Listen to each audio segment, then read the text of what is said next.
Labor partnership naman po para sa overseas employment, isinusulong po para sa mga residente ng San Nicolas, Pangasinan. Para sa detalye ng balitang yan, kasama natin Idol Intern JC Lacunsay. 104.7 IFM Report.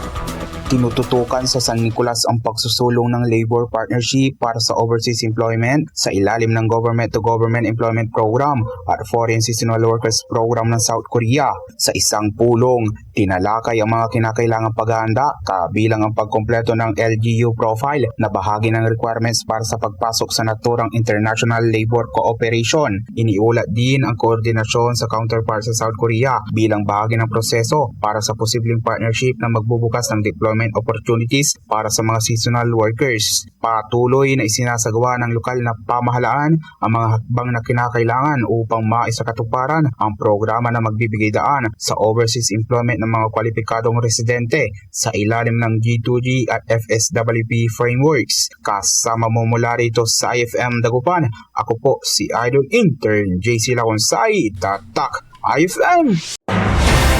IFM News. IFM News. IFM News.